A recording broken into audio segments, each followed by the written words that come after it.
I was just trying to explain something simple. Really, I was.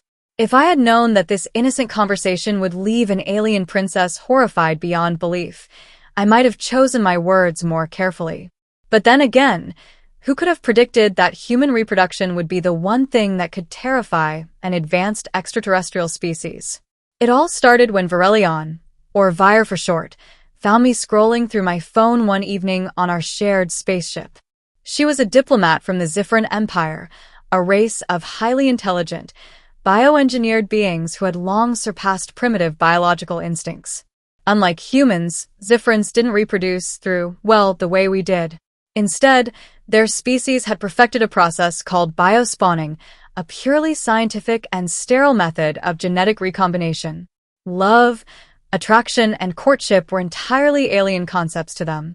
And yet, here she was, one of the most intelligent and respected envoys of her people, hovering over my shoulder, eyes wide with horror, as she read what was on my screen.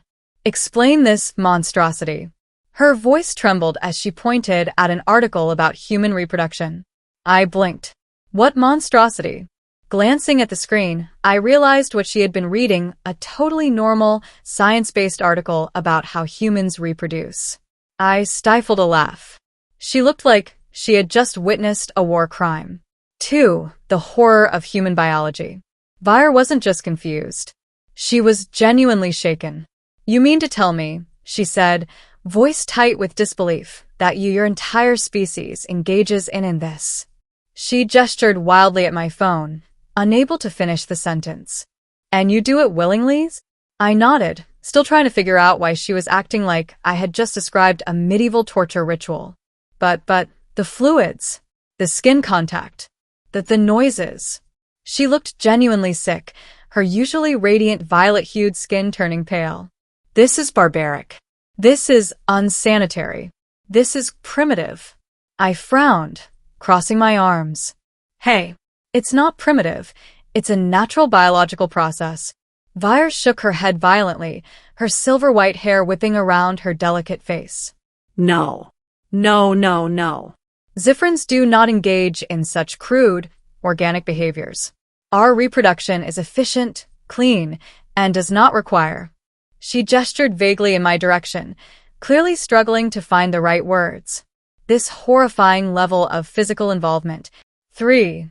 The alien's dilemma. At this point, I couldn't help myself. I smirked. "So let me get this straight," I said, tilting my head. "You guys just clone yourselves? No romance? No attraction?" Vire hesitated, looking down at her hands. "We select compatible genetic traits and fuse them in the biospawning chambers. The result is a perfectly engineered offspring.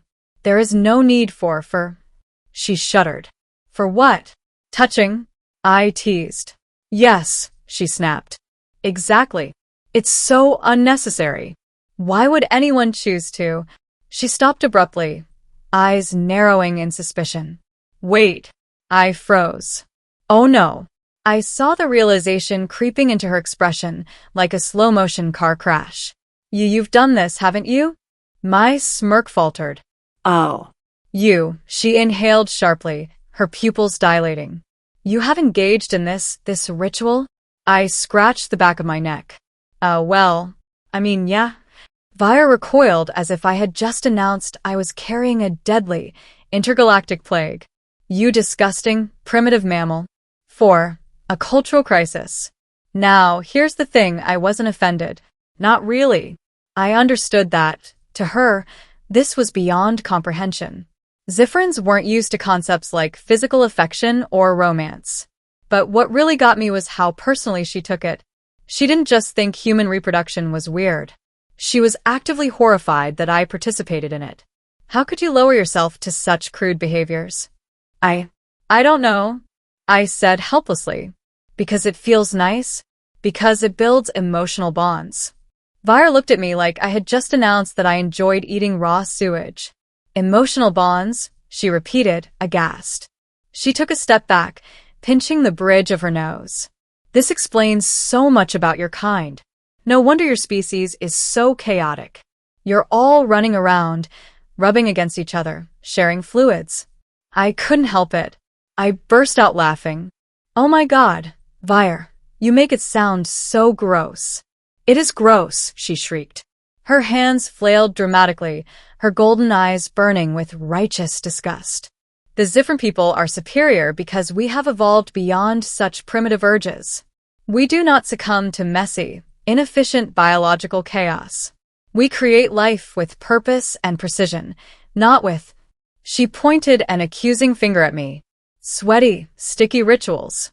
I was crying at this point. This was the funniest conversation I had ever had in my life. 5. The cracks began to show.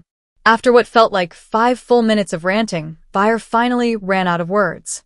She was panting slightly, arms crossed, glaring at me. I wiped the tears from my eyes. Okay, I get it. You're repulsed.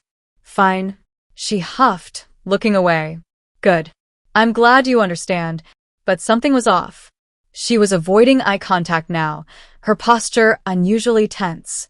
And then, I noticed the blush. A faint, violet hue spread across her cheeks. Vire, I said slowly. She flinched. What? Are you flustered? Her entire body stiffened like she had just been caught committing a crime. What? No. That's ridiculous. Why would I be flustered? I find this entire conversation disgusting. She was yelling now, her voice a little too high-pitched.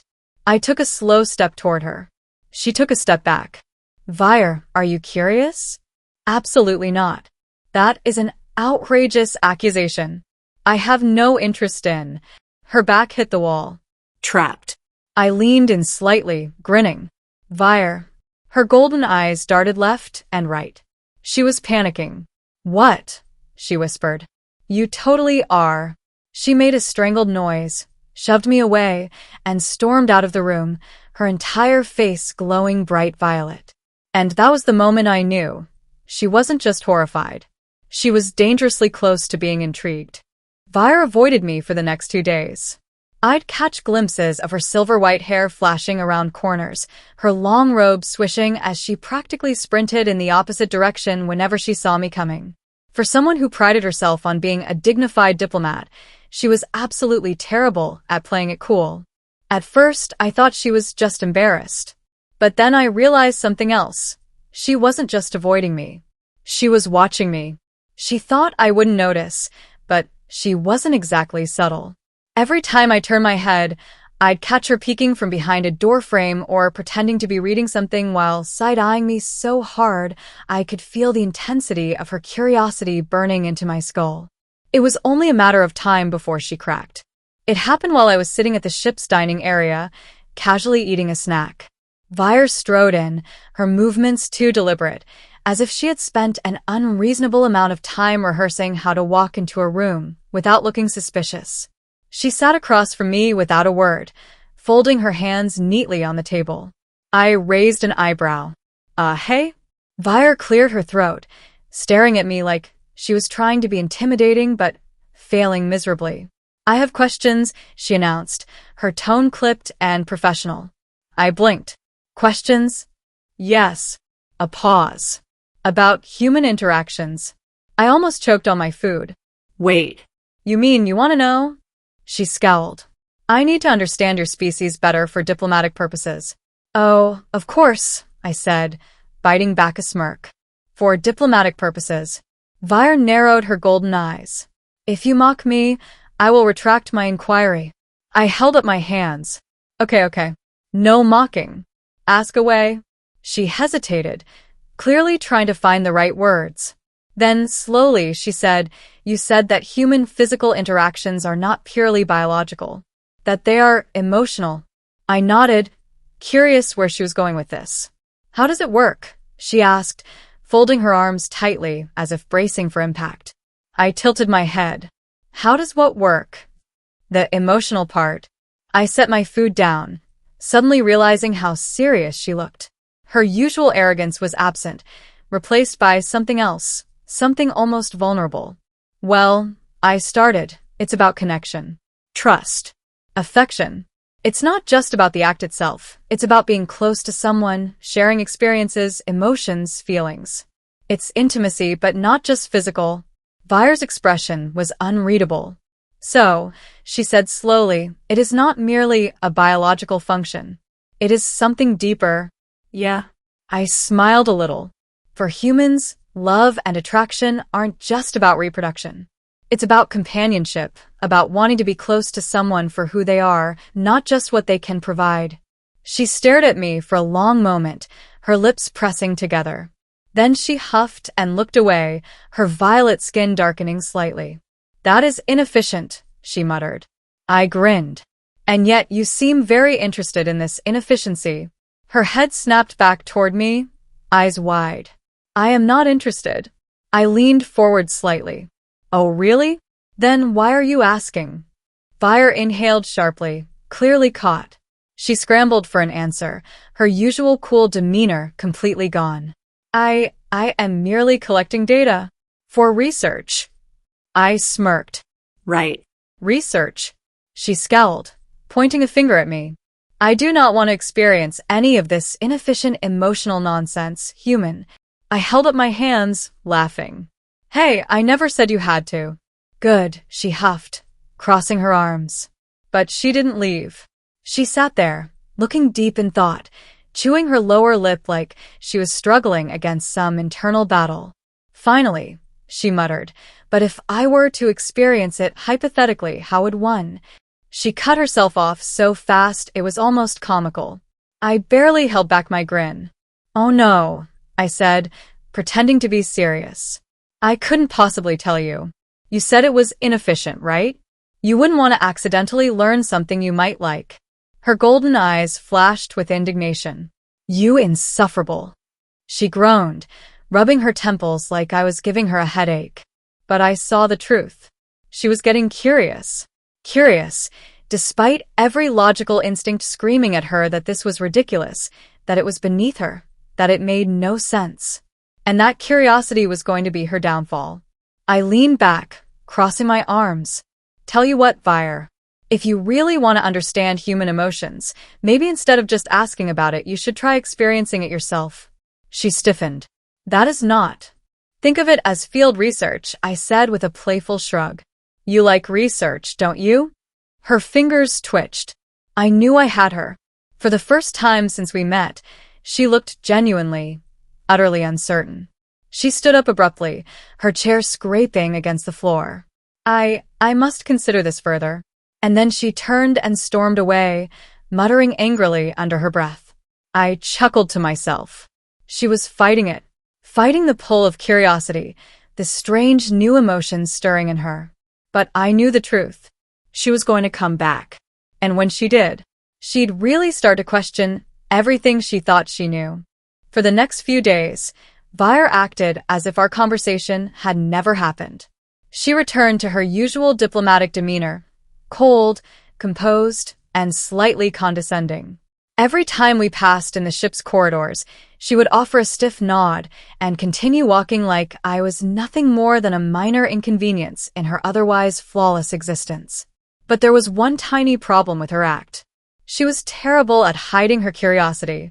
I'd catch her lingering just a bit too long when I spoke with the crew.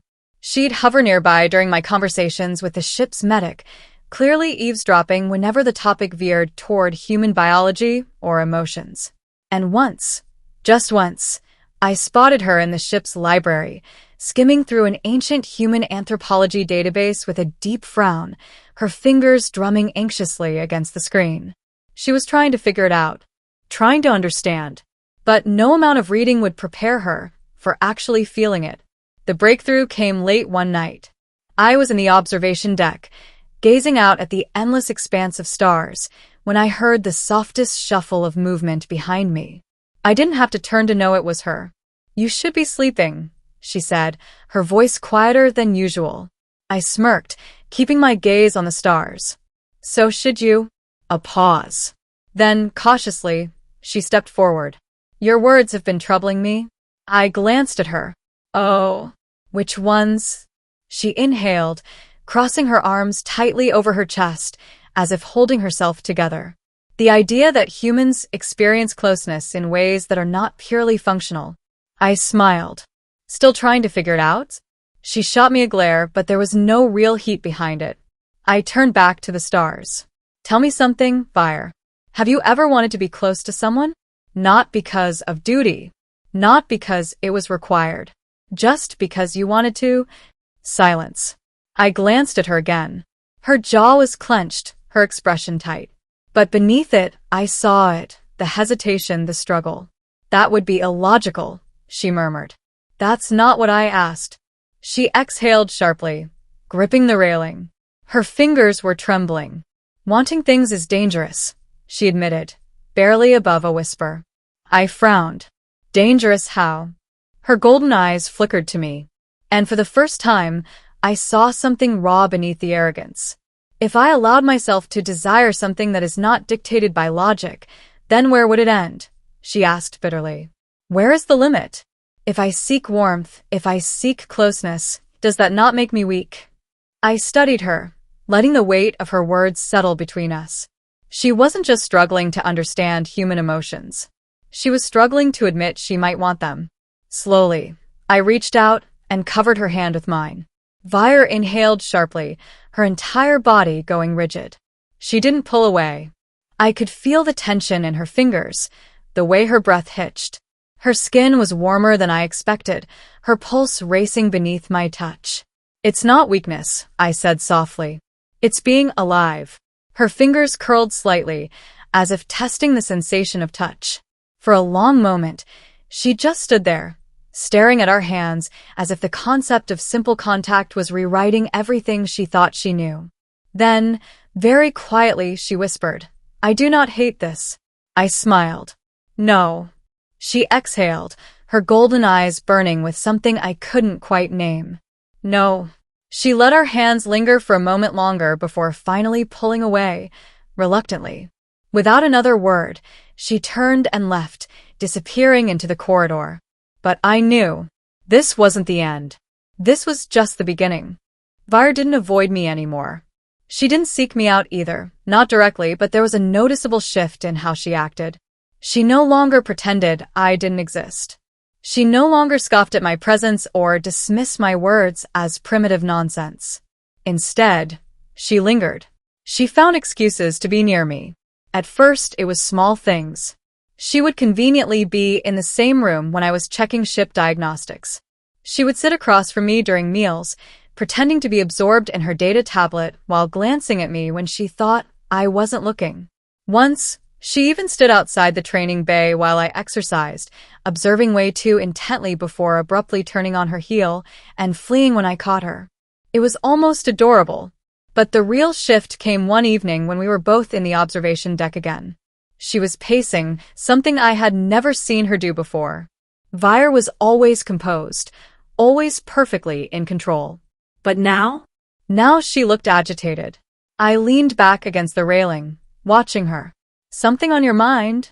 She stopped mid-step, glaring at me as if I had somehow caused whatever turmoil was brewing inside her. Yes. I raised an eyebrow, waiting. She took a deep breath, clearly steeling herself, and then turned to face me fully. I have analyzed our last conversation. I smirked. Oh? And? Her jaw clenched. And I have concluded that my reaction to your human closeness rituals was disproportionate. I blinked. That was shockingly mature of her. That's good, right? I said carefully. She exhaled through her nose. No. I frowned. No. Vire's hands clenched into fists. Because now I am faced with an even more illogical problem. I folded my arms. And what's that? Her golden eyes locked onto mine. I think I want to experience it. Silence. My brain short-circuited. What? She grimaced, as if physically pained by the admission. I am curious about human intimacy. About how it feels. I swallowed. Hard. She wanted to experience it? I wasn't stupid. I knew she didn't mean everything. She was still a logical, calculated Zifrin. She wasn't about to throw herself into my arms and declare undying love.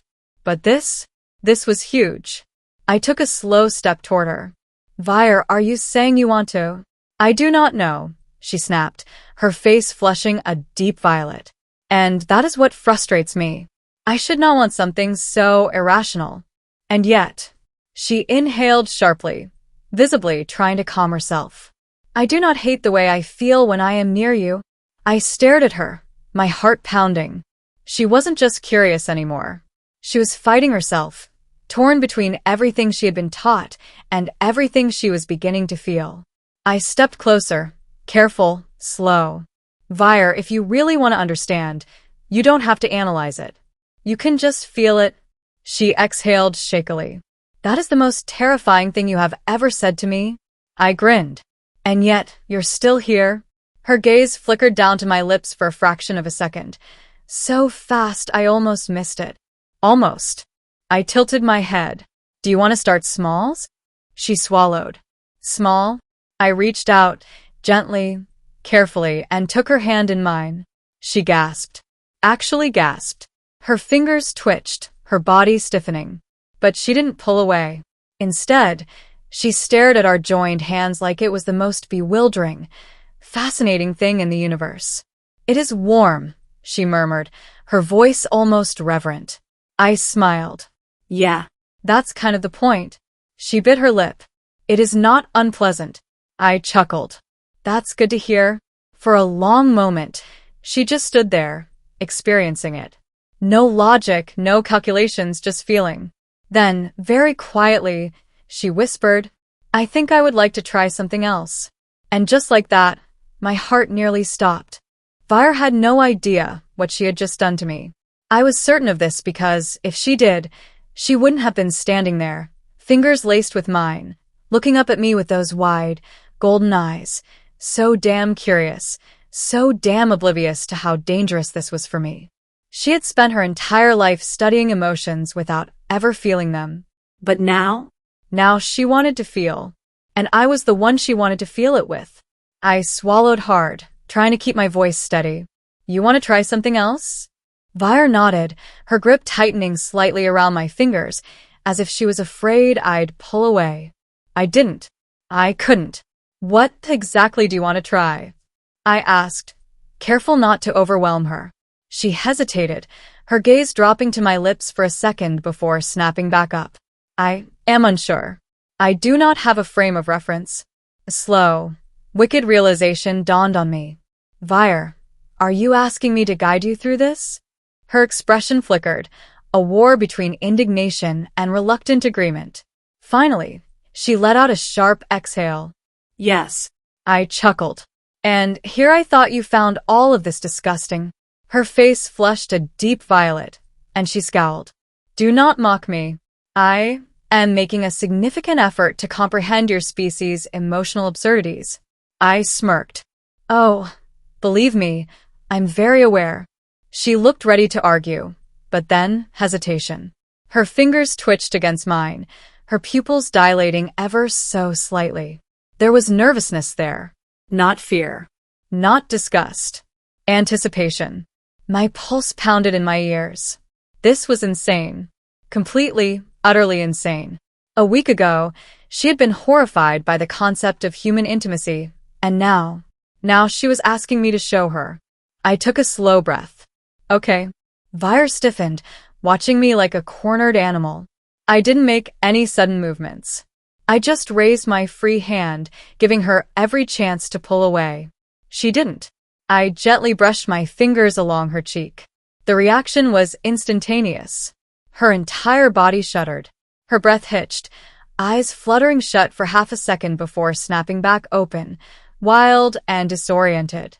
I froze. Are you okay? Vire blinked rapidly. That was intense. I swallowed a chuckle. It was just a touch. Her hand shot up, covering mine against her cheek. No. It was something else. Something else. Something she couldn't define. Something she had never felt before. My throat went dry. Vire, are you sure you want to keep going? She exhaled shakily. Then, to my absolute shock, she leaned into my hand. Yes. I nearly lost my damn mind. I had to remind myself that this was new for her, that I couldn't rush this, no matter how much my body was screaming at me to. So I kept it slow. I let my fingers trail down, brushing against her jaw, feeling the way her pulse raced beneath her skin. Her lips parted slightly, breath uneven. I had never seen her like this before. Vire, the cold, logical, untouchable Zifrin, was melting under the simplest of touches. I barely had time to process that before she whispered, "What next?" I stared at her. "Next?" She nodded, as if trying to keep herself composed, but her body betrayed her. Her fingers tightened around mine, her breathing shallow. I wished to experience the next logical step. My brain blinked. Was she saying what I thought she was saying? I searched her face, looking for hesitation, uncertainty, anything that would tell me she wasn't ready. But all I saw was curiosity, a quiet, dangerous kind of longing. I stepped closer. "Vire, you don't have to force yourself to." "I am not forcing myself." Her voice was soft, steady. And then she reached for me. Her movements were hesitant, unsure, but undeniably deliberate. She lifted her hand to my chest, pressing her palm against me, feeling the way my heart hammered beneath her touch. A quiet breath escaped her. "It is beating very fast." I chuckled, but it came out rough. Yeah. That's kind of what happens when someone beautiful touches you. Vire's eyes widened. Then her lips curved. Not a smirk. Not her usual arrogant amusement. A genuine smile. Small. Almost shy. "You find me beautiful?" I let out a slow breath. "Vire, I've always found you beautiful." Her fingers curled slightly against my chest. "Then would it be acceptable if I—" She didn't finish. She didn't have to, because she was already leaning in. My brain barely had time to catch up before I felt her lips, soft, warm, uncertain, press against mine. The world stopped. Everything, the ship, the stars, the entire damn universe, ceased to exist. There was only her. The girl who once called human intimacy disgusting. The girl who had spent her life believing emotions were a weakness. The girl who, against all logic, was now kissing me. And the best part? She was enjoying it. Vire didn't pull away immediately. She lingered, lips still pressed against mine, as if trying to decipher what she was feeling. I could sense her mind racing, struggling between logic and this new, raw, unfamiliar sensation. And then, just as suddenly as she had kissed me, she pulled back, her golden eyes wide with shock. Her fingers flew to her lips, as if checking to make sure they were still there. I swallowed hard, my heart still slamming against my ribs. "Vire." She took a shaky step back. Her voice was barely a whisper. That was not what I expected. I inhaled deeply, forcing myself to stay calm. I didn't want to scare her off, not when she was this close to accepting what she felt. I kept my voice soft. "What did you expect?" She swallowed, still visibly rattled. "I do not know, but it was different. It was—" Her brows furrowed, frustration flickering in her eyes. "Intoxicating." My stomach flipped. I took a careful step forward, giving her the space to pull away if she wanted. She didn't. "That's a good thing, right?" I murmured. She exhaled shakily, visibly torn between two warring instincts. "It is illogical." I smiled. "And yet you liked it." Her fingers twitched. "Yes." I felt a surge of warmth in my chest. But before I could say anything, she spun around, pacing in frantic circles. "This is unacceptable," she muttered. "I cannot be experiencing this. My people do not feel this way. We are logical. We are efficient. We do not." She stopped abruptly, gripping the railing of the observation deck. Her back was to me, but I could see the tension in her shoulders. "Why do you do this?" she asked quietly. I blinked. "Do what?" She turned her head slightly, just enough for me to see the conflicted look in her eyes. "Why do humans seek out these emotions? Why do you allow yourselves to be vulnerable?" I stepped closer, standing just behind her. "Because it makes life worth living," I said simply. She inhaled sharply. I could tell that answer unsettled her. Not because she didn't believe me, but because some part of her wanted to believe it too. I leaned against the railing beside her, giving her time to process. After a long silence, she finally said, "You confuse me." I chuckled. Yeah? You confuse me too. She glanced at me, brow furrowed. I do not understand how that is possible. I am quite direct. I laughed.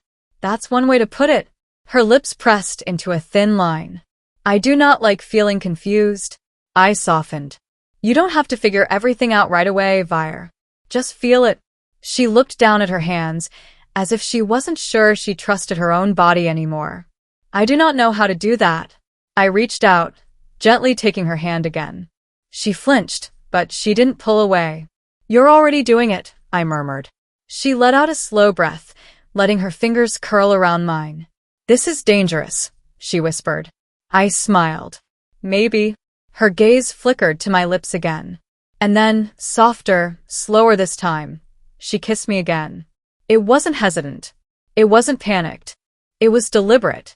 Because this time, she wasn't just experimenting. She was choosing it. Choosing me. And I knew there was no going back. Vire didn't run this time. She didn't pull away in horror, didn't analyze or protest. She simply kissed me. Slowly. Deliberately. As if she had made a choice. A choice to stop fighting whatever was happening between us. I felt the tension in her body ease just slightly, the stiffness melting away as her fingers curled into my jacket, pulling me closer instead of pushing me away. Her lips were soft, warm, hesitant but eager, as if she was discovering something she never thought possible. And maybe she was. When she finally pulled back, her breath was uneven, her golden eyes searching mine for something. Reassurance? Understanding? Proof that what she was feeling wasn't a mistake? I offered a small smile. Still think emotions are inefficient. Vire blinked, her violet-tinted cheeks darkening. I have not yet reached a conclusion. I chuckled. Fair enough. She looked away, exhaling sharply. This is uncharted territory for me. I have always believed emotions to be distractions, unnecessary, illogical. And yet, her fingers twitched in mine. I desire your presence. My heart skipped a beat. She was still struggling, still trying to fit this into the framework of logic and control that her people lived by. But she couldn't. Not anymore. Because emotions weren't something to be studied. They were something to be felt. I squeezed her hand. You don't have to understand it all at once. She let out a frustrated sigh. That is unacceptable. I must categorize this. Define it. I smiled, tilting my head. Okay. Then, let's define it. Vire crossed her arms, clearly skeptical. Go on. I took a step closer, watching her reaction. She tensed slightly, but didn't back away. Good. I reached up, tucking a strand of silver-white hair behind her ear. Her breath hitched. This, I murmured, is attraction. She swallowed. Attraction. I let my fingers skim down her arm, brushing against her wrist. Her pupils dilated slightly. This, I continued, is affection. Her lips parted, as if she wanted to protest, but she didn't. Instead, she whispered, "And what is this?" She lifted her hand, pressing her palm to my chest, right over my heart, feeling its rapid, steady beat beneath her touch. I covered her hand with mine. This, I said softly, this is the start of something more. Her golden eyes locked onto mine. More? She wasn't just repeating my words now. She was feeling them. Slowly, she nodded. I think I would like more. I grinned. Yeah. Yes. She didn't say it with hesitation. She said it like a decision. A choice. And in that moment, I knew I wasn't just some human she found fascinating. I was the one who had changed everything for her. And that was terrifying. Because now I had her. But could I keep her? Vire didn't hesitate anymore. She no longer analyzed every touch, every glance, every whispered word between us, as if it were an anomaly to be categorized. Instead, she simply felt. And that was how I knew she had changed. How we had changed. She stood before me now, her golden eyes softer than I had ever seen them, her silver-white hair glowing under the dim ship lights. The cold, calculating diplomat who had once scoffed at human emotions was gone. In her place stood a woman who had learned how to feel, who had chosen to feel. And she had chosen me. I reached for her hand, and this time, she didn't flinch. She didn't analyze it. She simply interlaced her fingers with mine, squeezing gently, as if savoring the warmth. I have made a decision, she said quietly. I smirked. Oh. Another research conclusion? She rolled her eyes but didn't let go of my hand. Something like that. She exhaled, looking almost nervous. I wish to remain with you. My heart stuttered. You do? She nodded, her expression serious. I have spent my life believing emotions were a weakness. That wanting was a flaw. But now I understand it is neither. It is simply being. And I do not wish to exist without it anymore. I smiled, squeezing her hand. You're saying you don't want to go back? Her fingers curled tighter around mine. No. I want to stay. With you? A warmth bloomed in my chest, something deeper than just attraction or desire. I cupped her cheek, brushing my thumb over her skin. You sure you can handle all this human inefficiency? She let out a soft, breathy laugh. I think I have grown quite fond of it. And then, without hesitation, she leaned in, pressing her lips to mine. This kiss was different. It wasn't hesitant or experimental. It wasn't a question. It was an answer. A promise. She melted into me, her hands sliding at my chest, pulling me closer, holding me like she never wanted to let go. I wrapped my arms around her, deepening the kiss, feeling her warmth, her trust, her choice. This wasn't just curiosity anymore. This was love. When we finally pulled apart, she rested her forehead against mine, her breath mingling with mine in the quiet space between us. This is highly inefficient, she murmured, voice laced with affection. I grinned. You love it, though. She sighed dramatically. Unfortunately, I laughed, and she smiled, a real, genuine, radiant smile. And in that moment, with the stars shining around us and our hands still entwined, I knew. She wasn't just staying out of curiosity. She was staying because she had fallen in love with me. And for the first time in her life, she wasn't afraid of it. She had chosen us. And that was the most beautiful thing in the universe.